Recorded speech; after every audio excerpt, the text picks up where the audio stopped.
Assalamualaikum warahmatullahi wabarakatuh. Perkenalkan, kami dari kelompok 1 akan membahas materi mengenai penganalisaan pelaporan kinerja keuangan. Dan dalam pembahasan kali ini akan dibagi menjadi 3 sesi, yaitu sesi pertama yang akan menjadi host yaitu Dina Mariana, dan yang menjadi narasumber yaitu Anissa Rahma, Ahmad Jufri, dan Windy Amalia. Dan untuk sesi kedua yang akan menjadi host yaitu Agilda, dan yang akan menjadi narasumber yaitu Ayu Safira, Michael Frederick, dan Dania Abu Bakar. Dan untuk sesi terakhir yaitu sesi ketiga yang akan menjadi host yaitu Francisca Baso, dan menjadi narasumber yaitu Christopher Wanda Lolo Payung dan Adisti Prasiska. Baiklah, langsung saja kita ke pembahasan mengenai penganalisaan pelaporan kinerja keuangan. Hai teman-teman, perkenalkan saya Dina Mariana sebagai host pada sesi pertama kali ini.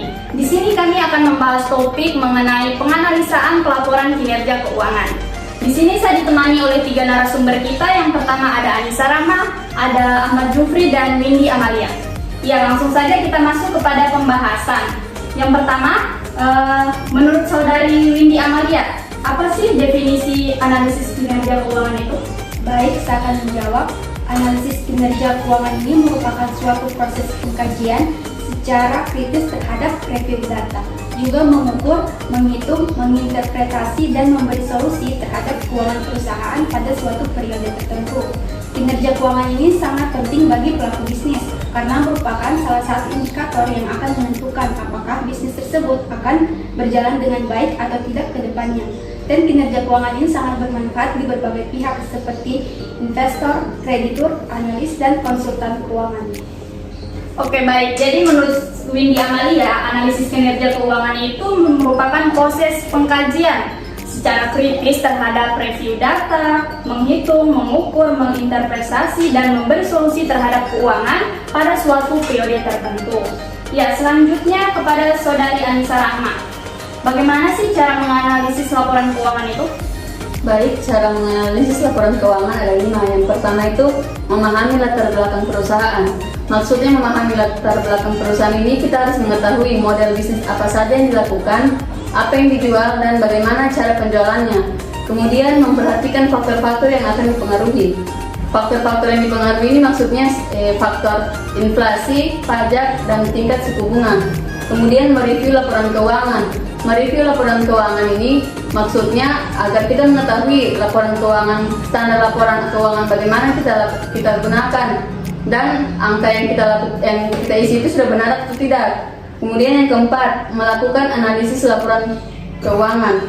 Menganalisis laporan keuangan ini, sebagaimana yang kita tahu, kita harus mengetahui metode dan analisis apa yang akan kita gunakan. Dan yang kelima, membuat kesimpulan. Membuat kesimpulan ini hasil dari 4 cara menganalisis itu kita masukkan di kesimpulan dan mengambil yang penting-penting saja. Sekian hanya itu yang saya bisa jelaskan. Oke, baik. Jadi menurut saudari Anissa Rahma, cara menganalisis laporan keuangan itu ada 5. Yang pertama itu memahami latar belakang permasalahan. Yang kedua itu memperhatikan faktor-faktor yang berpengaruh. Yang ketiga, mereview laporan keuangan. Yang keempat, melakukan analisis rasio laporan keuangan.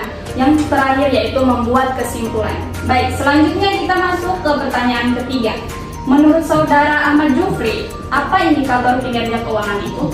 Nah, indikator kinerja keuangan itu kalau menurut saya bagaimana suatu gambaran kondisi keuangan suatu perusahaan pada suatu periode tertentu. Nah, biasanya dalam hal ini terdapat 2 aspek. Yang pertama itu aspek menghimpun dana dan menyalurkan dana.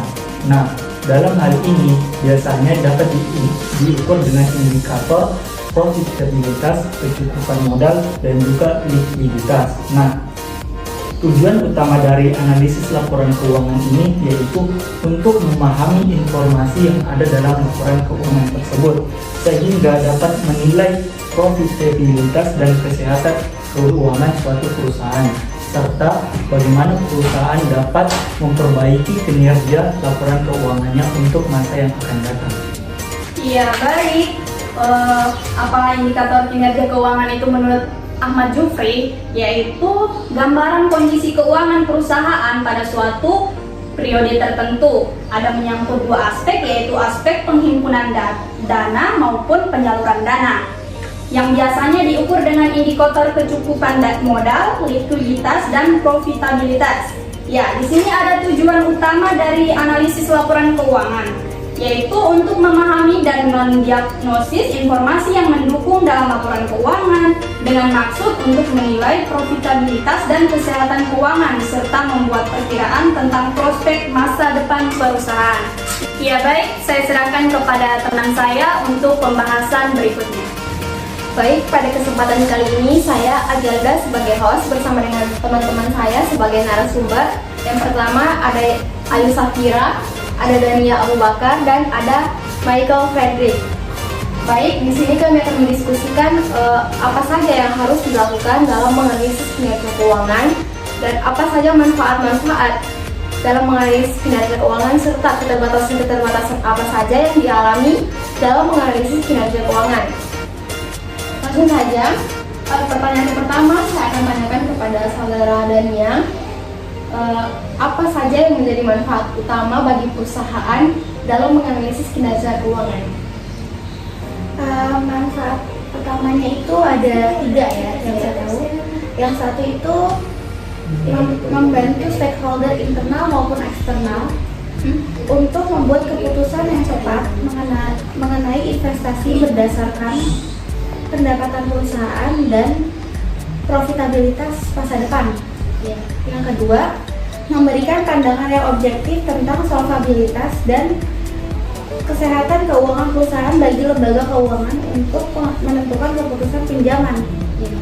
Yang ketiga, sebagai penggambaran secara akurat mengenai efisiensi operasional dan kemajuan yang dihasilkan perusahaan berdasarkan keputusan yang dibuat di masa lalu oleh para pemangku kepentingan.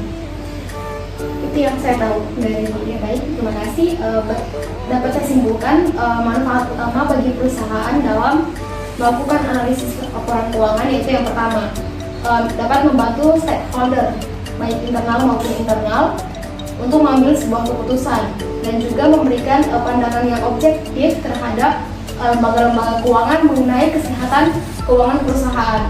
Dan yang ketiga yaitu sebagai penggambaran yang akurat bagi pemangku kepentingan di perusahaan. Baik, selanjutnya pertanyaan yang kedua saya tanyakan kepada saudara Ayu Safira. Menurut Ayu, apa yang harus dilakukan dalam melakukan analisis kinerja keuangan? Menurut saya ada beberapa cara dalam melakukan analisis keuangan. Ya. Yang pertama yaitu menghitung biaya modal investasi dan biaya modal kerja. Yang kedua menghitung biaya operasi, dan yang ketiga menghitung proyeksi pendapatan. Yang keempat membuat model aliran dana dan model yang digunakan yaitu cash flow model. Dan yang terakhir menentukan kriteria keekonomian dari suatu proyek.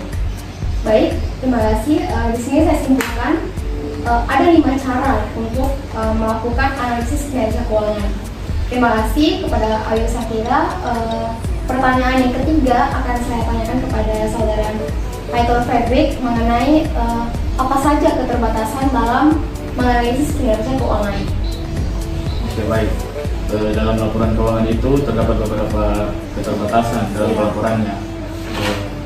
Contoh-contohnya itu yang pertama itu bersifat historis. Hal ini dikarenakan laporan keuangan menunjukkan transaksi dan peristiwa yang telah lampau. Kemudian yang kedua itu bersifat umum, baik dari sisi informasi maupun manfaat bagi penggunanya. Biasanya itu informasi khusus yang dibutuhkan atau diperlukan pihak tertentu tidak dapat secara langsung dipenuhi, semata-mata hanya mempertimbangkan dari laporan keuangan itu saja. Terus yang ketiga itu tidak luput dari penggunaan berbagai timbangan dan taksiran. Kemudian yang keempat itu hanya melaporkan informasi secara materi. Oke, yang kelima itu bersifat konservatif dalam menghadapi keterbatasan. Apabila terdapat beberapa keterbatasan, kemungkinan dalam penilaian suatu pos, maka diambillah alternatif lain yang menghasilkan laba bersih atau nilai aset yang paling rendah. Kemudian yang keenam itu lebih menekankan pada penyajian transaksi atau peristiwa secara substansif dan realitas ekonomis, tidak hanya dalam bentuk hukumnya saja atau formalitas. Mungkin Oke. itu. Baik, terima kasih. Dapat saya simpulkan di keterbatasan dalam menyusun kinerja keuangan ataupun analisis kinerja keuangan itu diantaranya hal ini dikarenakan laporan keuangan ini bersifat historis atau laporan keuangan menunjukkan hal-hal yang terjadi di masa lampau. Kemudian diantaranya yaitu tidak luput dari berbagai timbangan ataupun taksiran-taksiran. Baik teman-teman, itulah diskusi kami dari sesi kedua ini. Selanjutnya akan saya serahkan kepada teman-teman saya di sesi ketiga. Halo semuanya, kembali lagi bersama kelompok kami, di mana di sesi terakhir kali ini saya sebagai host akan memimpin jalannya diskusi mengenai pembahasan materi penganalisaan pelaporan kinerja keuangan. Di sini juga saya sudah ditemani oleh dua narasumber kita. Yang pertama ada saudari Adisti Prasiska dan yang kedua ada saudara Christopher Wanda. Nah, sebagaimana yang sudah dijelaskan di sesi pertama dan sesi kedua diskusi mengenai materi kami ini, bahwa sudah dijelaskan secara umum bagaimana itu analisa kinerja keuangan, kemudian apa indikator-indikatornya, kemudian bagaimana cara melakukan analisis kinerja keuangan itu sendiri. Dan mungkin di sini saya langsung saja kepada saudari Adisti, saya mau bertanya mengenai fungsi dan peran analisa dalam suatu perusahaan. Nah, menurut saudari Adisti sendiri, bagaimana fungsi dan peran analisa itu dalam sebuah perusahaan? Oke, baik. Jadi menurut saya untuk fungsi dan peran analisa dalam suatu perusahaan itu ada dua. Yang pertama itu dapat mengetahui kinerja perusahaan, dan yang kedua membantu manajemen perencanaan di masa yang akan datang. Oke, dari jawaban yang sudah saudari Adisti berikan, yaitu bagaimana fungsi dan peran itu dibagi menjadi dua. Yang pertama itu adalah mengetahui kinerja perusahaan, dan yang kedua membantu manajemen perencanaan di masa yang akan datang. Nah, mungkin dari jawaban yang saudari Adisti sudah berikan, bisa dijelaskan secara singkat mengenai dua poin yang sudah disebutkan tadi. Saya akan menjelaskan sedikit. Yang pertama itu dapat mengetahui kinerja perusahaan, yaitu dengan menggunakan rasio keuangan, yang dimana pebisnis atau pelaku usaha itu dapat mengetahui apakah bisnis yang mereka jalankan itu mengalami peningkatan atau penurunan kinerjanya itu dengan membandingkan rasio-rasio dari tahun sebelumnya. Yang kedua yaitu membantu manajemen perencanaan di masa akan datang itu dengan adanya perhitungan dan analisis rasio keuangan dapat membantu manajemen memahami kinerja perusahaannya, sehingga itu akan dijadikan acuan untuk mengambil keputusan sehingga perusahaan akan lebih baik ke depannya. Oke, terima kasih. Oke, mungkin saya langsung kepada saudara Christopher. Jadi menurut saudara Christopher sendiri, tujuan dari analisa tren laporan keuangan itu seperti apa? Ya, di sini ada 3 tujuan tren analisa laporan keuangan. Yang pertama itu untuk mengetahui posisi keuangan perusahaan dalam satu periode, baik itu aset, kewajiban, ekuitas maupun hasil usaha yang telah dicapai. Yang kedua itu untuk mengetahui kelemahan apa saja yang menjadi kekurangan dalam perusahaan tersebut. Dan yang ketiga itu untuk mengetahui kekuatan apa saja yang dimiliki. Oke, baik, terima kasih. Jadi untuk sesi terakhir kali ini saya mungkin mau bertanya mengenai dua pertanyaan yang sudah saya sebutkan tadi. Jadi mungkin dari jawaban yang sudah diberikan oleh narasumber, saya akan menarik satu kali kesimpulan saja, yaitu yang pertama untuk fungsi dan peran analisa dalam suatu perusahaan itu terbagi menjadi dua, yaitu yang pertama dapat mengetahui kinerja perusahaan, dan yang kedua membantu manajemen perencanaan di masa yang akan datang. Nah, untuk tujuan analisis tren laporan keuangan itu sendiri juga saya simpulkan dari jawaban yang diberikan itu memiliki 3 tujuan. Yang pertama untuk mengetahui posisi keuangan perusahaan dalam satu periode, dan yang kedua untuk mengetahui kelemahan-kelemahan apa yang menjadi kekurangan dari sebuah perusahaan, dan yang ketiga itu untuk mengetahui kekuatan-kekuatan yang dimiliki oleh perusahaan itu sendiri. Nah, mungkin sampai di sini pembahasan mengenai materi penganalisaan pelaporan kinerja keuangan dari kelompok kami, dan sesi ini juga yang menjadi sesi penutup atau sesi terakhir dari pembahasan materi dari kelompok kami. Jadi sekian dari kelompok kami, saya ucapkan terima kasih. Itulah pembahasan materi mengenai penganalisaan pelaporan kinerja keuangan. Kami dari kelompok 1 mengucapkan terima kasih. Wassalamualaikum warahmatullahi wabarakatuh.